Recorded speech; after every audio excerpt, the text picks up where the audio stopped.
Hello, everyone. I am Destiny Gilliam, owner and founder of the Creative Reading Coach, and I am so excited about today's video. We have a special guest.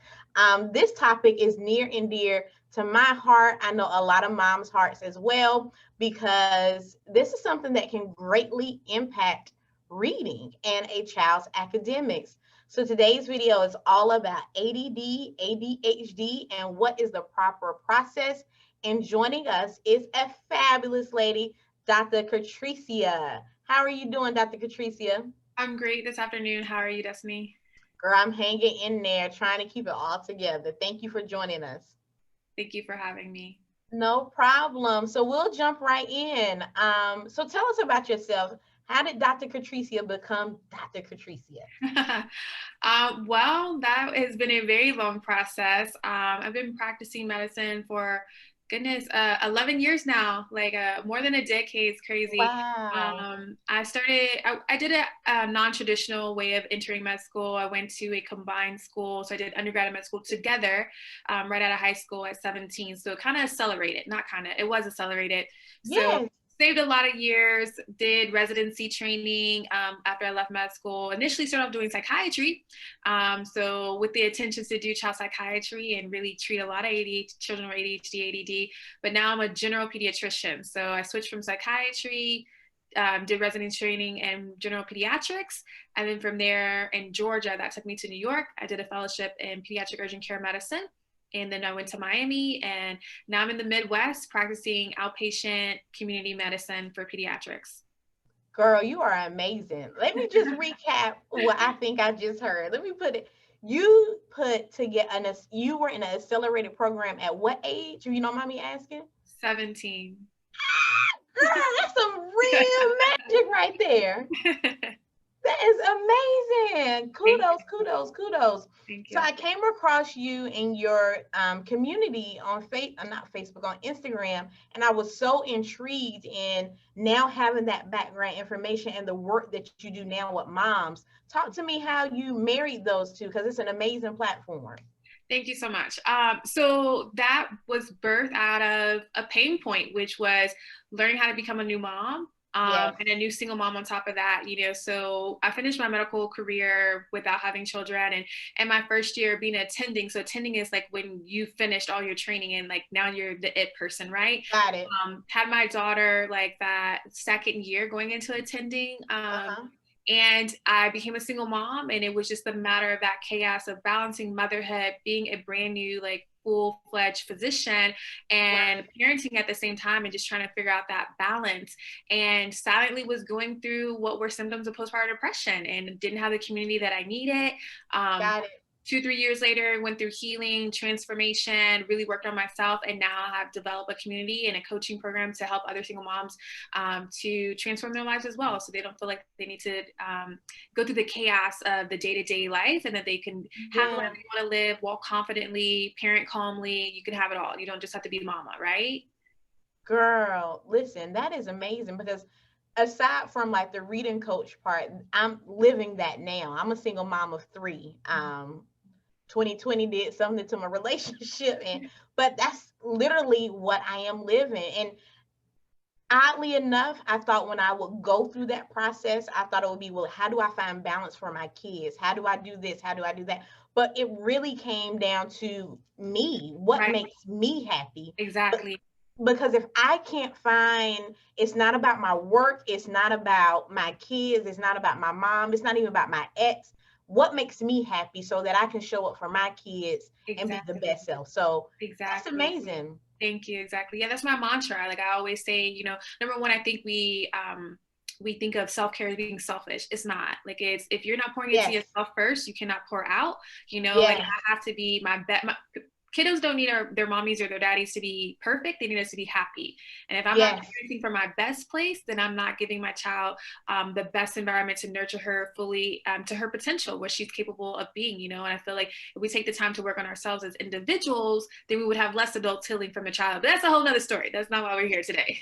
Girl, that's so good, because last thing, it's like as I'm learning that myself, like my son, he's 5 and he's a Cancer. I believe in astrology, so he's led by water. So he's really, really emotional. Honey, he will drop a tear in a heartbeat. But when I was heightened at like my frustration point, he would be heightened. Yes. You know what I mean? And so it's like, once I realized, like, okay, if I can get me together, and that has nothing to do with structure of going to bed on time, like everything, the check box that you think you're supposed to have, it had everything to do with me emotionally. And when I was able to get that together, I mean, he was like, well, I'm sorry, Mom. I feel that way. And I said, well, I'm glad you know you're feeling, son. You know, let's move on, you know? It's about learning, No.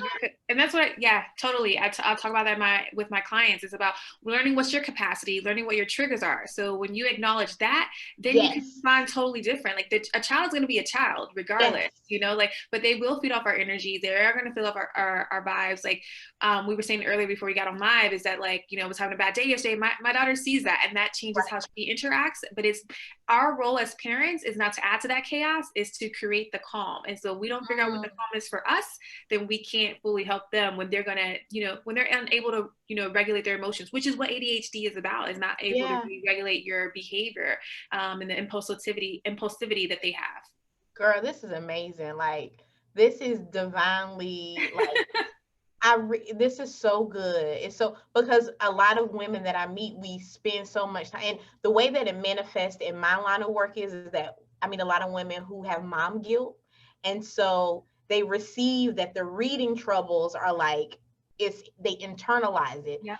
And I know from a professional standpoint that that's not true at all. But because it manifests that way, that's when moms become anxious, the kids become anxious, and then it's just like a spiral of everything, when really you got to check here, you got to check your heart first.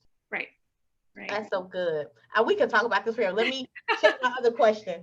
So you have multiple roles as a medical professional and a mom boss. Talk to me about both of those.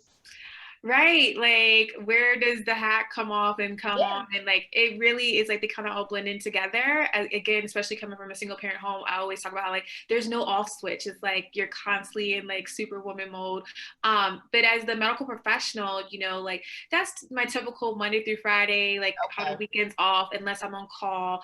I don't have to do overnights anymore, thank God. But I, you know, practice outpatient medicine, so it's continuity of care. I see my babies from when they're born all the way to 18, 19.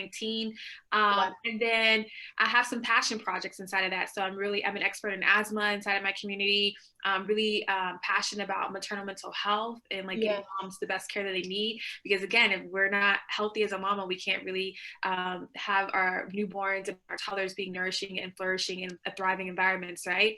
Outside of that, you know, I come home and I'm immediately in mama role with my now preschooler. She's not a toddler anymore. And trying to be that brand new mompreneur, small business owner on the back end when she's sleeping. It's like really figuring out, there's no perfect balance, never will be. But again, what makes you happy, you know? So the dishes are not done, that's okay, because we live here, you know? But if I can write a blog real quick because that's what's speaking to my heart, then that's what I do, right? Yes, that's amazing. Amazing. I love that. It's all what I hear you saying, you give yourself permission to just be. Right. You know what I mean? Like, just to be in that moment. And I come from a line of like workaholics. Like, we will work. And I didn't realize how that's really rooted in like survival mode. You know what I mean? Like, I'm so focused on just surviving. And it really took my separation to help me understand, like, sweetheart, you don't have to survive. You need to thrive. And those are two my gosh. You know? Like, I post this all the time on my feed and Instagram. Like, I say that you know, it's just like we were not created just to survive, but to thrive. And that's exactly what it is. It's I'm also a type A personality. I mean, I have to be. I'm very detail oriented. I'm a Virgo. I'm a physician. Like, we're talking about people's lives. So it's like, I could be like, oh, let me see. Like, I'm like to the T, dot everything.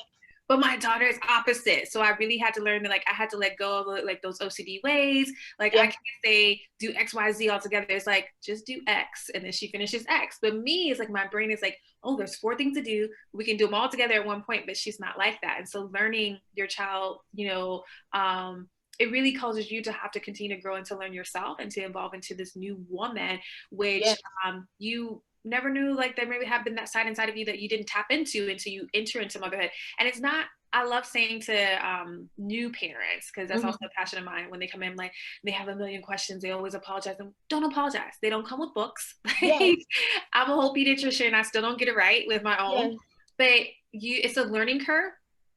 And it's okay that we're not going to be perfect. We're not expected to be perfect. It's a learning curve, but you have to learn how to be intentional about being, like you mentioned, like being present in the moment and being conscious. That's my own personal parenting style. It's like being conscious in the moment, you know, because at the end of the day, she's not going to, when she's 18, remember, you know, all the times that like the house was clean and the toys were put up. It was like, did my mommy sit down and do the art project with me? Like what, you know, how does she communicate with me based on what I needed in that moment for my age, right? Yes, that is a whole word. Oh my gosh, that's so good. That's so good. So tell me what happens when a parent, we're gonna kind of shift gears because we're having so, but it's good. I know people are gonna get good value from this. What happens to when a parent is suspicious of some type of attention disorder and they're just kind of like, I think something's going on. What happens? What do you usually see? So usually when parents are presenting, it goes two different ways. So probably the teacher has, you know, mentioned something because now Okay. they're school age, or the children who are not school age, then the parents are concerned about, usually what I hear is like, they forget things, like, or I tell them a task and they're unable to do it, or they'll do part of it, you know, and I come back and I find them and it's like, remember I told you to do something? They're like, wait, what? It's like they're spacey, you know, or Yes. they're kind of staring into the zone and there's nothing going on over there. So that's one side of it. Then there's Okay. the other side of like the hyperactivity, impulsivity Okay. categories of ADHD, where it may present as they're always running out the answer. This is like a teacher's viewpoint, you know, like she doesn't know how to take turns. Like I can't even finish the question before she has the answer, you Yes. know, fidgety, you know, the child that you see that's always like chewing on their drawstrings of, you know, of their hoodie or something. That's Yeah. hyperactivity. And then impulsivity can actually lead to dangerous behavior. So that's the child whose ball goes into the street, but they have learned look both ways. They've been told this every single time, but they don't. They just go after it, you know, because again, they have a hard time regulating that part of the brain that controls impulsivity and attention. So there's three different subcategories, but again, it depends on like if the mom is concerned, if first or dad of what's going on in the home versus like when the teacher is presenting.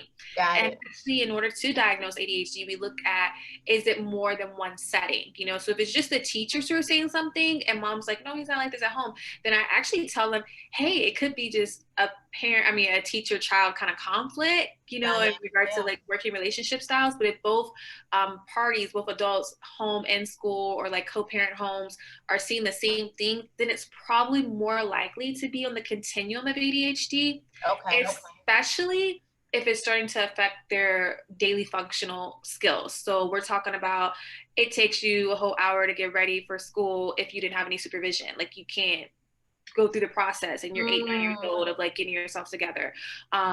Someone has to constantly tell you, hey, don't forget your backpack because your papers are all loose and all over the place without Yeah. supervision. Self-esteem, we look at that. We look at how they're interacting with their siblings and how they're interacting with their peers. Can they take turns? Can they share and get along? Because again, it also is about appropriate developmental age as well. So I have a preschooler. I expect her to be running back and forth from couch to couch. But as they get into school age, then we start to say, okay, is she able to sit down? Because now the learning time and blocks of times are longer, right? Like, Right. and especially in science or subjects like math and reading, that's usually what we ask. And the questionnaires, evaluations give to teachers, we usually pick the reading teacher and we pick the math teacher because it requires more mental effort and comprehension and focusing in those areas. Wow. I'm living that now with my 12-year-old. Like she was different because she went through all of her elementary school on target, straight A's, AB honor roll, you know, like everything was good to go. And then we hit middle school and it was just like, I don't know my child. And I'm like, well, maybe it's the middle school blues, but it really opened my eyes to how when you're looking at those different attention disorders, that kids literally can slide under the rocks, because with her behavior helped because she would listen and she had enough to gain what the teacher wanted her to do. The teacher never had to contact me. It wasn't until she had to manage 7 or 8 different teachers on a timeline. And I'm like, you know, me being me, you should know this. This is do this. And she's like, I just don't get it. You know, like everyone is freaking out. So, and then I also see the other side of it where, and I saw this when I was a teacher myself, where they would blurt out the answer. I'm like, he processed that so fast. Like, how? You didn't even know what I was going to say. You know what I mean? But what it forced me to do as a teacher, not saying that those problems weren't there, but as a teacher, it forced me to figure out, okay, I know this baby is going to know such and such. So I've pre-planned this, you know what I mean? So how do you see students kind of function through those environments? Do you see teachers pre-plan for those things, or is it one of those things like where people just like, here's treatment for this, and we kind of just move on? Oh, wow. That's a great question. To go back a little bit back when you mentioned about your daughter, we see that a lot. Girls get diagnosed sometimes later because, again, they don't have the hyperactivity and the impulsivity, stereotypical behavior. So when you hear ADHD, the H is standing for hyperactivity, right? They start the nomenclature for ADHD is not used as much. Instead, what they'll say is ADHD inattentive type, which was formerly the ADD. So again, those are more so in girls. Those are the ones that they're focused. They're not troublemakers. They're not class clowns. They're listening. But as you said, as the assignments start to pile up more and they have more responsibilities and time management and delegating tasks, then that's when you start to see some of that disorganization come out, forgetfulness will come out. So as far as what teachers are doing, honestly, like I can't personally say because I don't have a child in school right now, but what I would think and what I see with my patients and what parents are giving me as far as feedback from how teachers are interacting with them, it doesn't appear that if they're tailoring the information. Which is sad because, you have multiple children. Well, now we're in COVID days and the classes are smaller, but you have, but even though you'll start to see it probably come out with these virtual learnings and Zooms and having the distractions. But there's multiple children. And unfortunately, until that diagnosis is attached or labeled to that child, then you really don't have the weight or the value for then the states or schools to be obligated to provide those accommodations and assistance. We're talking about like your 504s and your IEPs until they have that diagnosis. And again, it could be a long time before we are diagnosing. I can think of quite a few patients I have in my practice who are kind of preschool age. And it's like, well, she's kind of doing some things that are developmentally normal, but I'm sure in 2 years from now, when she gets into that school setting, we will say this is full-blown ADHD, but right now we don't really call it because she's in one setting and it's to be expected for you to kind of be rambunctious at that age. So what I hear you saying is basically mom has to follow her gut. In a sense, yeah. And you know what I mean? Oh, go ahead. And have open communication with your pediatrician, with your clinical provider, with that teacher, because sometimes it's not always going to be your hyperactivity. Sometimes it could be that child is labeled as being lazy and doesn't want to do the work, and it's because they're kind of putting themselves under the radar. I'm not doing it because actually it's difficult for me to stay on task, right? It's difficult for me to process this, when you're asking me to read a whole paragraph versus a sentence, So then people would think, and he's not lazy, he doesn't have ADHD because he could play a video game, for 2 hours straight, but that's stimulating, like that's entertaining for them. And that's not the same as like having to comprehend something. You just spoke a word, and I know it's outside of what we meant to talk about, but that is so true. I hear people say all the time, oh no, he can do it, she can do it, she's sitting playing that video game all day. And it's like, well, you have to engage a student. Because I don't want to sit and look at a PowerPoint and take notes, and I'm in my 30s. What makes you think that an 8-year-old, it's like we have these magical ideas of what a child is supposed to do that we don't even like doing ourselves. Right. And their brains are still forming, or they're done. Like, we're completely done, and we're just out here figuring out, and they're molding who they're going to be. So that is so good. I love that. Okay, so my next question, Oh, and I think we touched on this. What's the difference between ADD and ADHD? That's a great question. So ADD, we just break down what the letters are. It just means attention deficit disorder. And then Okay. if you add in the H, that's where the hyperactivity component comes in. But right Okay. now, it's moved into just saying ADHD, and then we give it the three kind of subcategories. So the first one being hyperactivity, Okay. then inattentive type. So that's your formerly known as ADD, or impulsivity. So if you have impulsivity and hyperactivity, then we call that ADHD combined, right? So those are, so you could be hyperactive again, like fidgety, blurting out the answer, but you're not doing dangerous behaviors, you know, like you're not, it's a fire drill, the fire alarms go off and everyone, the students line up in a line, but Bobby is like, ran already, you know, across the parking lot, you know, past the principal, whatever, and they're screaming his name, like, cause he's not in, you know, formation. So that's the impulsivity part of it. Or it could just be the inattentive type, which is, you know, I'm gonna use a girl's name because stereotypically it's more girls, you know, like Michelle, who like it keeps losing her backpack, you know, or didn't bring in all the assignments. She's doing the work, but then she doesn't get the grades or the points because she didn't turn them in. That's my baby now in virtual learning. Like, I'm like, Madison, what is going on? It's been so hard. And I'll be completely transparent. Like, my therapist, she helped me realize, she was like, the tools that you had with her when she was in elementary school are not the same tools that you can use with her, because it's obviously not working. You know what I mean? And Right. that's a hard mind shift as a parent. And Yeah. people would think like, well, you work with kids all day. It is something. I work with kids all day long, but it's something about being with your own kids. Listen. I said I'm a whole pediatrician and I still don't get it right. Like, and I don't even, we're not even at school age where we have to be formally learning. Right now it's like learn, play and learn, right? You know, Right. just preschool setting. But we have workbooks galore, the activity cards, and I'm like, okay, be a good mom, and I'll pull something out. And that child is like, I'm like, what is this? What letter is this? T. It's clearly a D. Like, you know, she's known her alphabet since she was 2, and it's just like, so I'm like, let walk away, just walk away, because they play you like as a parent. Hard. My daughter plays me so hard, and it's just, girl. So we're literally going through that now, and it's weird because I began to internalize, like, well, am I a bad mom? Like, I should be reaching out to the teacher. But this is what made me step back from my daughter. We had a conversation. She said, "Mom, if you keep emailing my teacher," she said, "I'm not going to know how to advocate for myself." And I was like, it hurt on the inside, but essentially what she was telling me is, if I fail, that's my failure.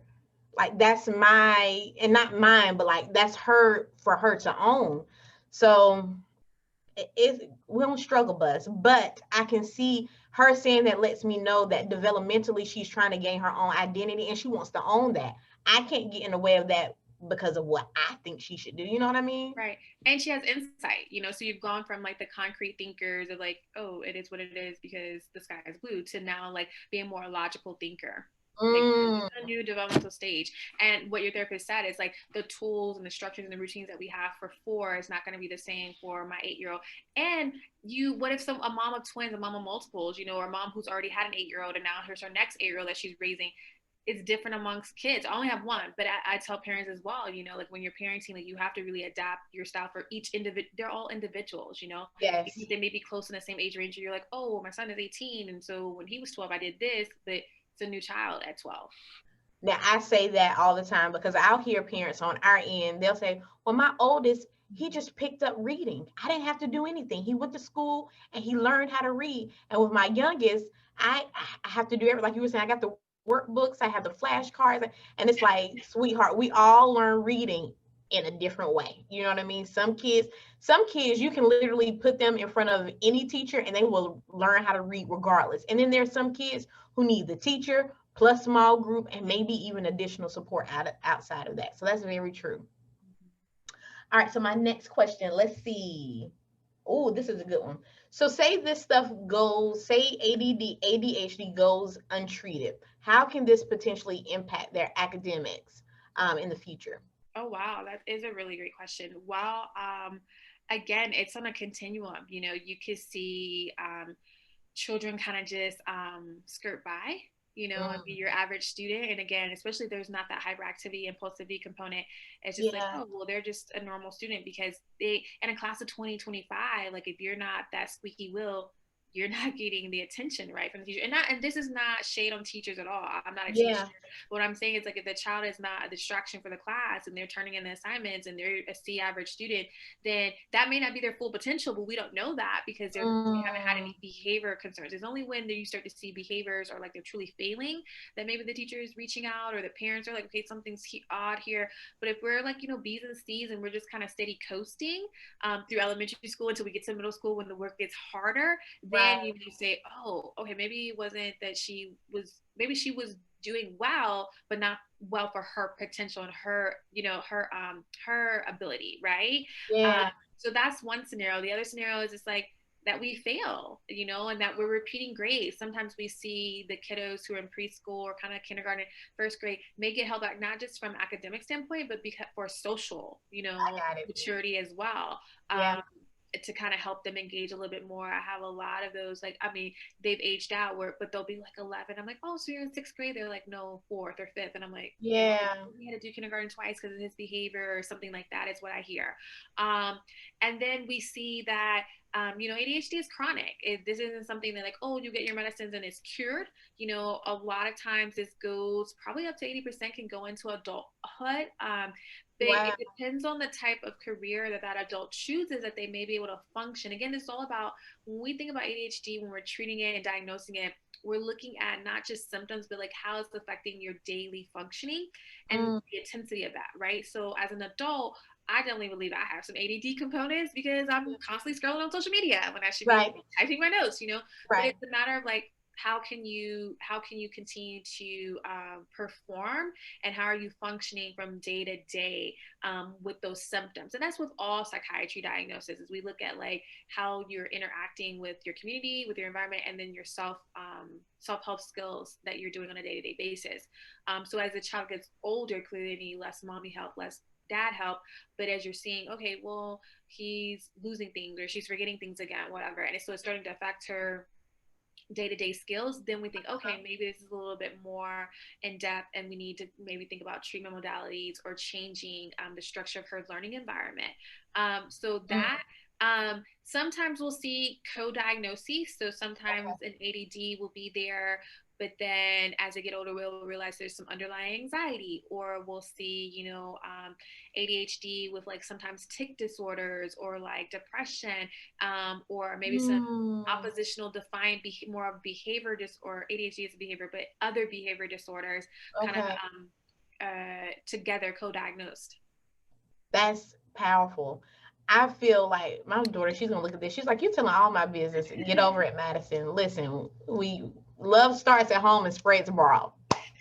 But that is so true, because and it was just with COVID, with her being at home for virtual learning, you know, seeing what we talked about earlier with the symptoms, but the anxiety, like she's so pressed on getting on camera, you know, like all of those things. So it's like everything is happening at one time. And it's like her little brain is trying to process everything. And it's like, oh my gosh, that's a lot. It's a lot. 2020 is something. It is.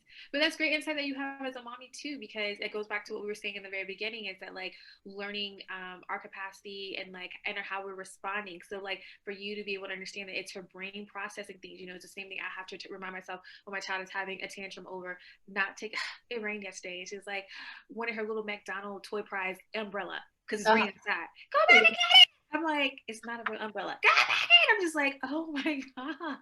Right. You know, but like when I just want to be like, stop, but I, you know, can't do that. So yeah, because her brain is processing like, hey, I have this desire, I have this want, and I want it now, and I don't know how to like let go of that perseveration. So it's so important, you know, as parents to understand that their brains are regulating, their brains are processing, they are literally laying down synapses and connecting like wires, like throughout the day, like day to day is so much interactions and stimulation and firing going on.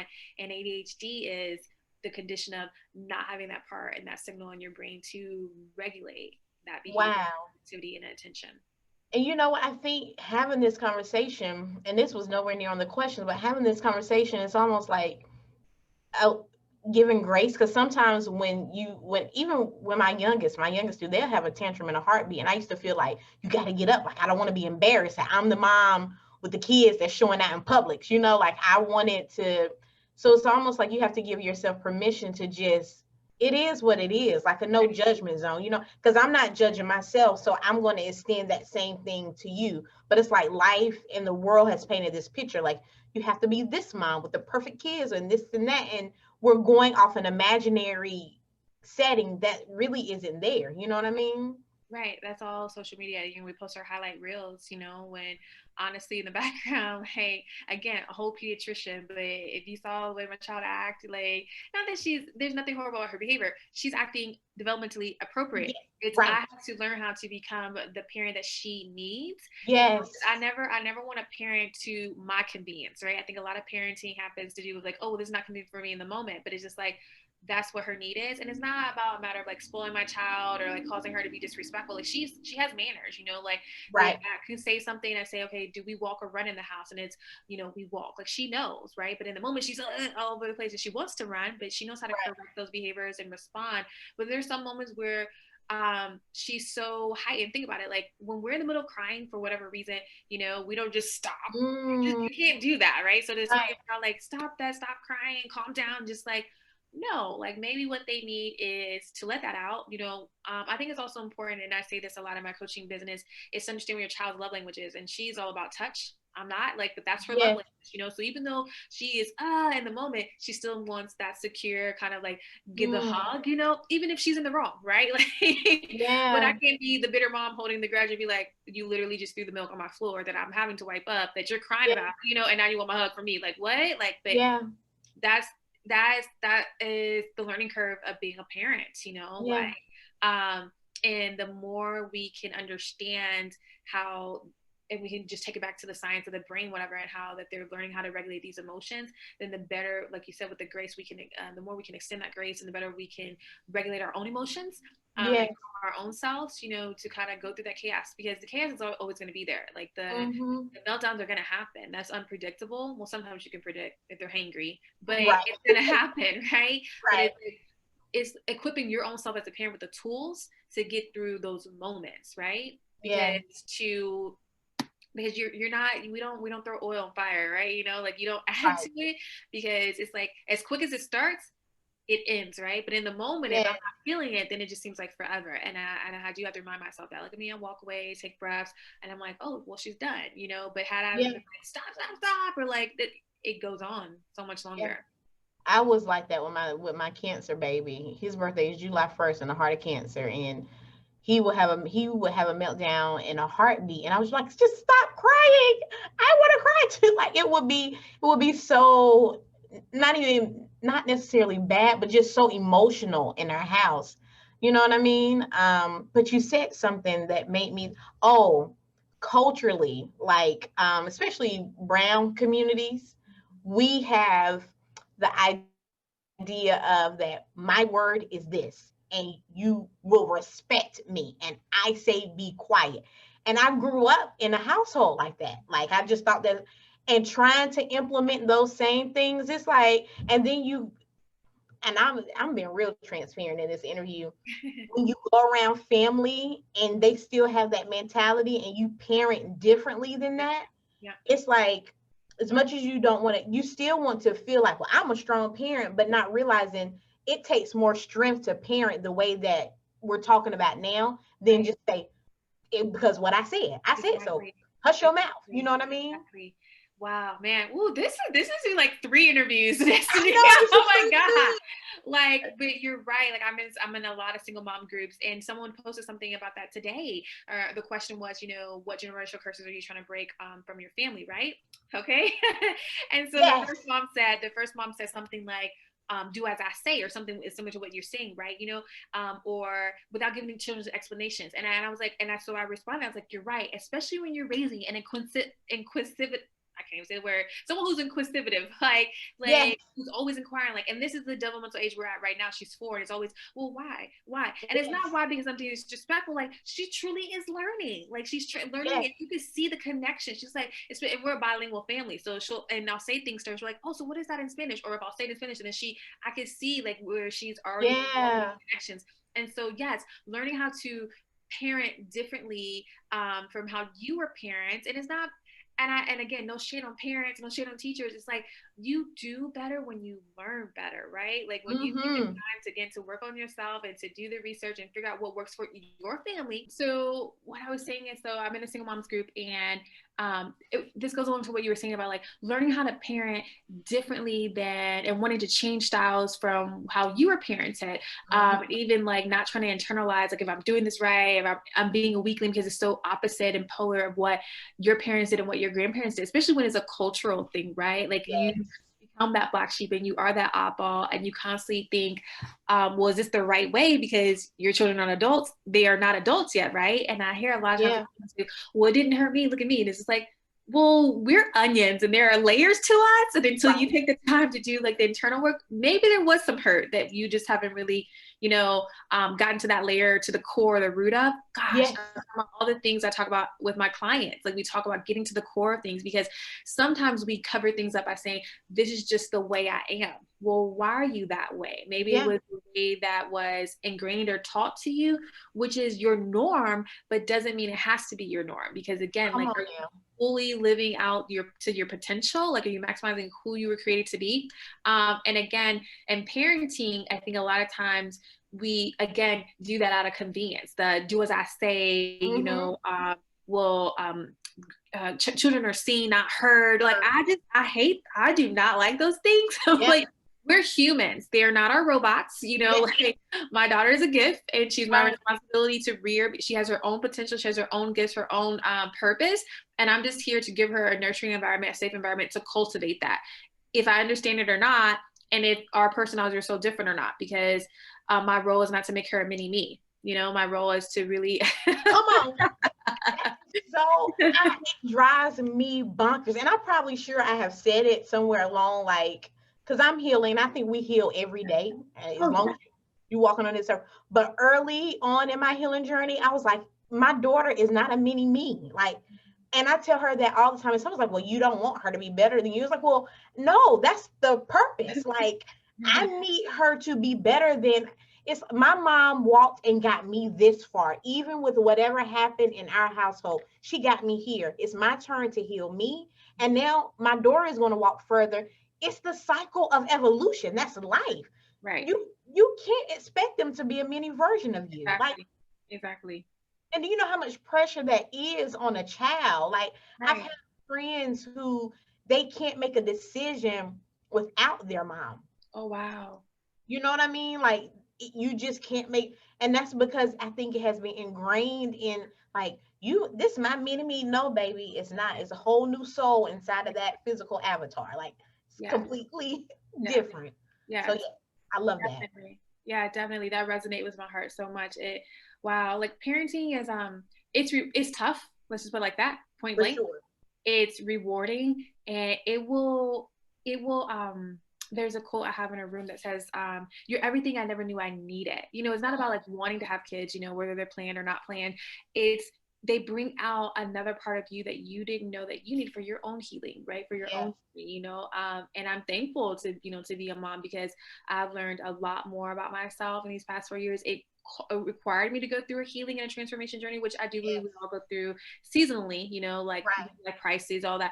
But definitely being a mom, being, like a single mom and having postpartum depression will bring it out sooner than later. And I've learned like, oh, okay, my purpose got birthed out of that, and it's all because of like becoming her mom, and 2 is different than 3, and 3 is different than 4. We're barely 4, so, and I'm still learning, and because I can't, like, we go back to using, Madison, like the tools that you have for her then are not the tools that she needs now, because she's also evolving. So not only are our babies evolving, we should be evolving as well as parents. Yeah.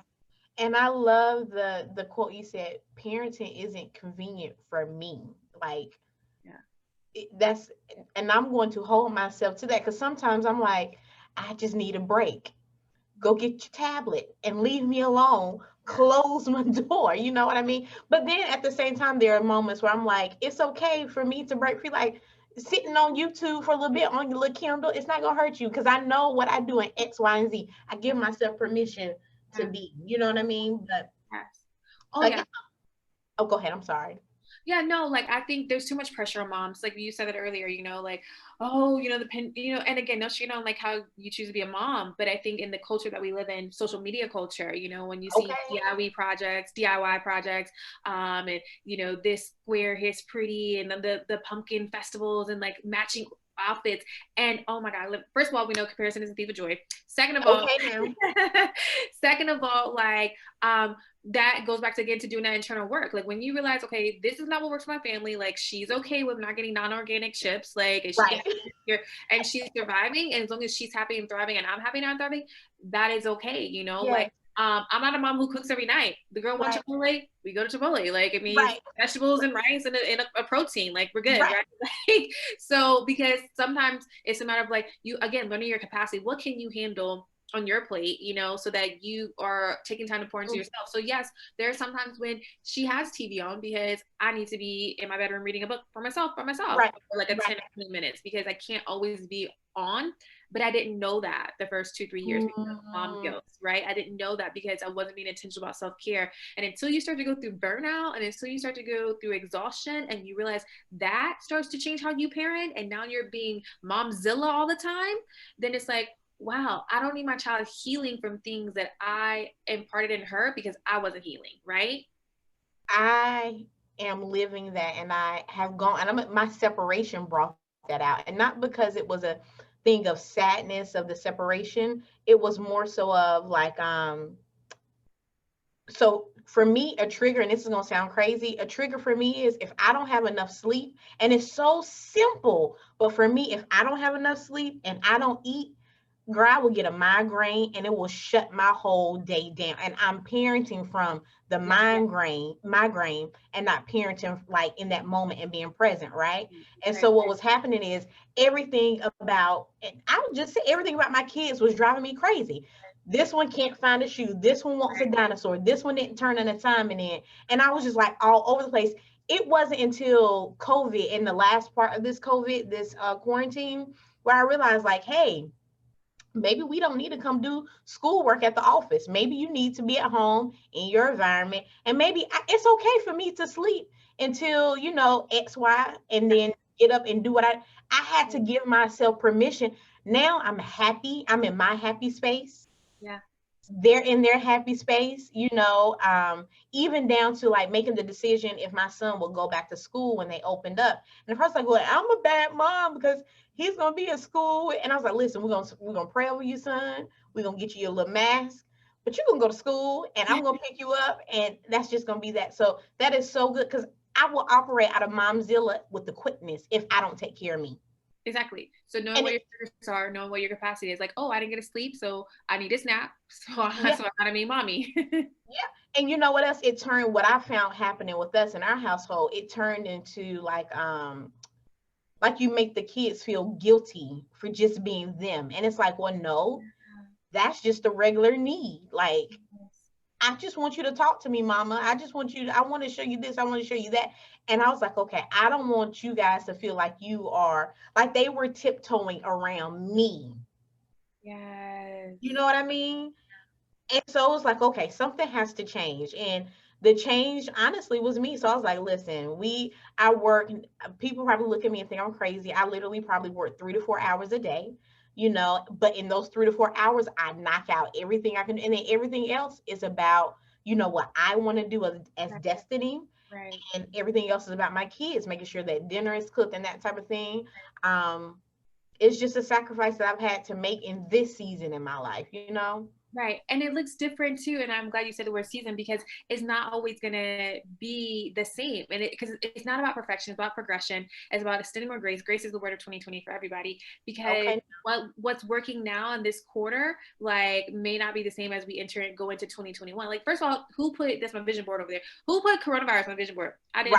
Right. Like, so in this season, like you said about school, like I need an income. my patients are physically at the clinic. I have to work. So she has to go to school, and we've been living on faith and prayer that she does not get coronavirus because she has to go. So like that's what works for my family. And it doesn't make the other mom who says, no, I want her in the house and she's working from home or being a stay-at-home mom. It doesn't make one family better than the other, or like one mom better than the other. But I think if we could just again focus on like what is working for you, like inside of your home and what you can handle, like in your capacity in this season. Then that's what works best for you, and not try to measure that up to others. And so I tell my clients, like, the one person I want you to measure yourself to is who you were yesterday. So as long as you're especially with single moms, because everything's on your plate, you know, whether you co-parent or not. And it's a matter of like learning what works in the structure. Like, so you realize, oh, start the day a little bit later, like only time block and maximize this time in this period, right? And I'm still learning that as like an entrepreneur, because I'm working full time still. And I'm like, okay, so we have to do this. And then she comes home and she needs me to be in mommy mode. And then there's a mom go to, well, you've been at school for 9 hours, so then I need to be in mommy mode. But then it's like, when do I do my business? Like, do I do sleeping? Because she don't sleep. Like, so where do I put all this in, you know? Right. That's mom life. Girl, you hit it on the head. That's amazing. Yes. I told you that when I wrote the email, I said, you know what, this is probably going to go another way, but it's so good. And I think the women that are on IG and on Facebook and YouTube will benefit from this. I know it's different than what I usually talk about, but it's a conversation that needs to be held. You know what I mean? Right. I lost my questions here. Hold on. We talked about that. This is a good question. Talk to me about the process for ADHD paperwork. Like, say I'm a mom and I'm like, I think my baby has ADHD. What does that paperwork process look like? So there's this form, I don't know how many there are out there, but it's a standardized form. But the one I utilize is called Vanderbilt. So the research and study came out of that institution. And it's a questionnaire that is meant for a guardian or a parent in a home setting to fill out, in addition to a couple teachers. And again, those teachers should be in core classes. So we think about like the math class, reading class, science, where more mental effort is needed. And the questions go from like, you know, they'll ask like inattention type of symptoms, like, and they give a rating scale, you know, like not likely to like very well likely, or like not usually, or like pretty much every day. So symptoms like forgetfulness, being fidgety, right? So then we score that, and then we can kind of tell this is more like an inattentive type versus like hyperactivity type. So those are called the Vanderbilt forms. So I handle that as a general pediatrician, because I feel like it will help speed up the process as they're going into like being referred in psychiatry services, like with a therapist who may do the therapy piece, or even a psychiatrist who may decide to do like the medication piece. Some general pediatricians do also feel comfortable and do treat ADHD, but again, it depends on the level of intensity. In addition to if there's any like other comorbid diagnoses. So for instance, if I think, oh, this is anxiety and ADHD, I probably will refer that out. So the first process is parents going home, filling out this paperwork, rating it, and then at the end of that paperwork, so it goes through all the symptoms, like the second or third page talks about how is this affecting them, like, and how they're interacting with their peers, and how is this affecting them in their home, and then you rate that as well. So teachers fill it out, parents fill it out, and then we give a score. We're able to categorize it.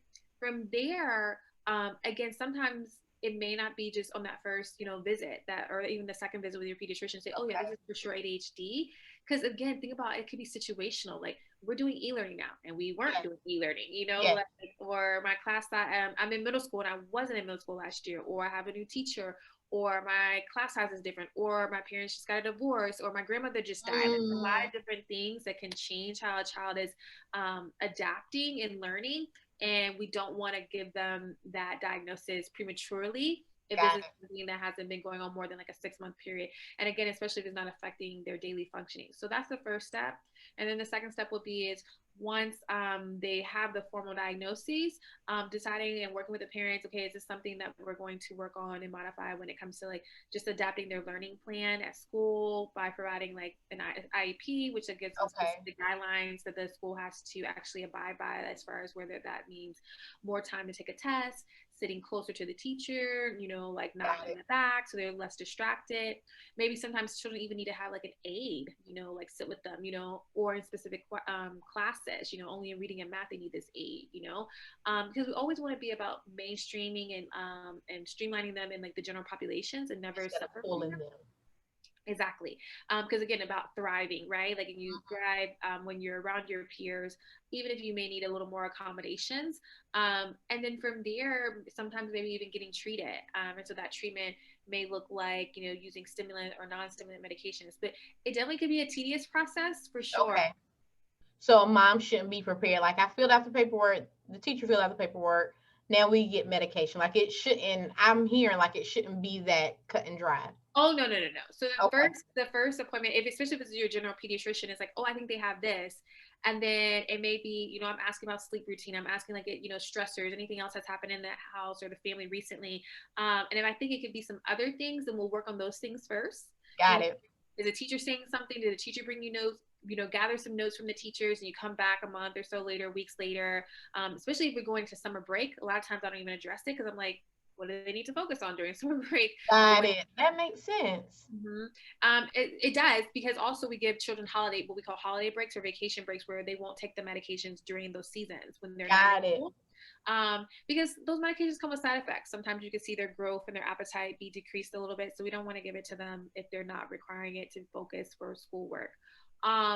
The second appointment will be reviewing those Vanderbilt forms. If they're scoring high in both settings, then we'll discuss, okay, mom, how is this affecting their daily functioning? Like, is this something where you're ready to treat, or do you want to start with implementing kind of more of a different routine structures, like reward systems, if they're like small, like my daughter, token systems to kind of help with behaviors? Right. If they're not getting into a lot of dangerous behaviors like impulsivity, those are children who don't necessarily need an emergent, urgent referral to psychiatry. Like if we're saying, oh no, he's darting out in public, or he left out of a, you know, they're on a field trip and he ran away and then they couldn't find him, that they call the police. That's that's very concerning, you know, and alarming. Exactly. And would require definitely probably starting some medication sooner than later and getting them Got it. psychiatry.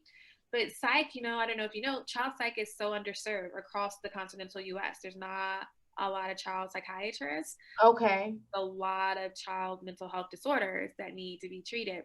So that waiting process, goodness, it's forever. Like, especially if we're talking about newly diagnosed with autism. And the reason why is because they're comprehensive evaluations. You know, you're meeting with a psychologist, you're meeting with a social worker, you're meeting with case management, you're meeting with a physician. So you're meeting with multiple people. So it's long evaluations and sometimes multiple evaluations.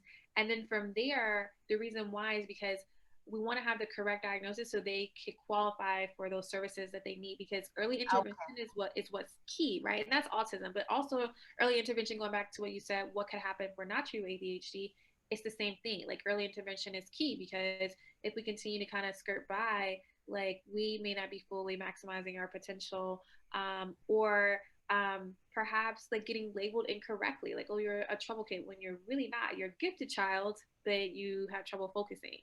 Yeah, and that's what was ringing to me as you were speaking. It's like thinking back on my teaching career when I was in the classroom, so many kids were just labeled as like bad, like, oh, they're just bad. And when I think about it now, I'm like, that sounds so bad to even say, because you really don't know what's happening in their thought process, but they're just exhibiting behavior that we don't like to see. Because it's not convenient. Right. It's not convenient. That's going to be our thing. It's not convenient for me. Well, it's not supposed to be. You know what I mean? Wow. Okay. And I think, oh, this is a really good question. So the process does take a while. What are some simple things that moms can put into practice like now? That's a great question. Well, it would depend on, so we go back to like, where are we seeing the symptoms? So we're seeing symptoms mainly in a school setting. So then the next question, because COVID era, are we learning at home, or are we learning at school? So for instance, if we're still doing traditional learning inside of our school, then I would say, okay, well, you know, be open with the teacher. Hey, we're working through this diagnosis. We're in the process of like potentially formalizing it, if they have this ADHD or not. So what are some accommodations that you and the principal can provide? I do believe that it would be important to have them sit closer to you, like perhaps when there's projects, instead of having it be, large groups, we're talking about like 10, more than 10, whatever, maybe like smaller groups, they definitely thrive better in that setting, because it's easier to take turns. It's easier, not so feel like you're blurting out answers amongst more people. Having a set organization kind of routine system. So, which pretty much you see traditionally in traditional schools, like, oh, from 8 to 9, I'm in this class, and then from 9 to 15, Right. you do this. So if mommy is doing e-learning or, remote learning or homeschooling, like it would kind of, you want to mirror that as well, which I try to do with my child too. Got it. ADHD, but like even on weekends, is kind of keep that same pattern because they thrive off routine, like seriously. Okay. And someone who has ADHD or like autism or any other behavioral disorder, psychiatry or psychological disorder, like when a routine is disrupted, that is when you see a lot more of those behaviors, because it's unpredictable for them, like it's like, oh, well, something changed. And again, they may not be able to process or tell you what they're feeling, but their brain understands that something's different because there's been this dramatic shift. So mommy, learning more grace, patience, setting up that same routine that mirrors how they're learning inside of school. If they're doing e-learning, like having a designated spot, so not be at the kitchen table with 2 other siblings, like this is your spot here. Again, not to isolate, but to say, okay, less distractions, projects, work assignments, like kind of think of like the Prodromo app, like for me, like I can't work like a 60-minute block. So it's like work for 40, take a 20-minute break, Right. So perhaps when a parent is giving an assignment, you see it's like, oh, 3 paragraphs, and then you got to write an essay. It's like, okay, let's work on paragraph 1, and then we'll take a 5-minute break, and you could talk about what you like about that paragraph, and then switch things up so it doesn't feel like this long process to finally get to the end, right? Yeah.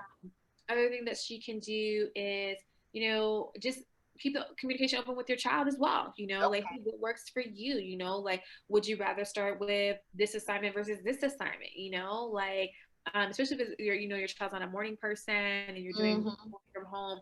It's like, okay, to get them going, maybe do something that's more, again, catches their attention, that is stimulating for them versus like, okay, let's start with the math assignment, which math is not their best subject, right? Like, so those are kind of some tips, in addition to constantly staying in communication with their pediatrician. Okay. I love that. My son, he's in school 2 days and then he's at home learning for 3 days. The way that they do their hybrid model. And so on his days at home, he's like, so I have 4 things to do. I have to do my reading lesson, my writing lesson, my math lesson, and my science lesson. And literally, even though he's 5 and in kindergarten, he checks it off in his mind. He says, so it's just 3 things now, mommy, right? It's just 3 things. I said, it's just 3 things, son. It's just 3 things. Yeah, my daughter is the same way. Her room is set up like the school. I'm like, she, as much as she don't want to go to school, she be playing school every time she come back to the house. I'm like, Yes. so you like school, you don't like school, but it like she goes in order. I'm like, oh, okay, so we line up for snack time. No, it's story time before snack time. Like they have an order. Yeah. Nice. Oh my, they're amazing. This has really inspired me. Like after talking to you, I feel like I can leave and be super mom. Like, oh my God. That's so sweet of you. Thank you. And just like confirmation to things that, and I think, which is my last question, like having a community of women around you with this same mindset is so important, because you either fall in a category where women are like, well, I'm gonna just be able to look at my kids. And it's like that look ain't gonna go. But so far, when it's a real human being telling you what they gonna do and how they gonna do it, because you meet so many people, like, if I was this, I would do that, So this is this is important work. Like I love what you're doing. Thank you. Thank you. You're welcome. I love what you're doing. So tell the people where they can find you, because I'm gonna go. I already follow you on IG, but I want to know more about your programs. Like I need some mommy friends. Awesome. So yes, on IG it's Dr. Mom Sage Advice. So that's Dr. Dr. Mom _ Sage SAGE Advice. That community is for all mamas, but with my coaching program and my emphasis is really empowering high achieving single mamas of faith. So to let them know that it doesn't just have to be like, you don't to move them from a place of feeling overwhelmed with the motherhood chaos so they can take back control of their life, so they can parent with more calm, cultivate their goals, and walk confidently in their purpose. Information about the group coaching program is on my website, which is the same name, which is Dr. Mom Sage Advice, but all one word.com. And on Facebook, we do have a Facebook mama community, again, for high achieving mothers who want those same things, cultivating dreams, parenting with more calm, and just like-minded individuals who understand like how the hustle and bustle of being mompreneur, as well as being mommy, and even single momming. That's not a word, but I said it. And that community is called that community is called the Fly Mama Club. You can find the links to that inside my bio and Instagram, as well as my website. I'm joining today. Okay. Count me in. I will be there, because this was beautiful. I think this was divinely aligned and, seriously meant to happen, because we need permission to be, and we need permission to say, like, this is what I feel, and I'm gonna get back on the train, but in this moment, this is how I'm feeling. You know what I mean? Exactly. It's totally okay not to be okay. It's totally okay to take that break. Like, again, you can't pour from an empty cup, Okay, and that's what we're gonna end. We're gonna end on that one. Fill yourself up, ladies, so you have something to pour out. Yes. Thank you so much for thank you so much for joining me, I should say. And I will keep you posted, guys. Go follow her. She's amazing. Thank you again for the invitation. It has been my pleasure to be chit-chatting with you today. No problem. Have a good one. Bye-bye. Bye.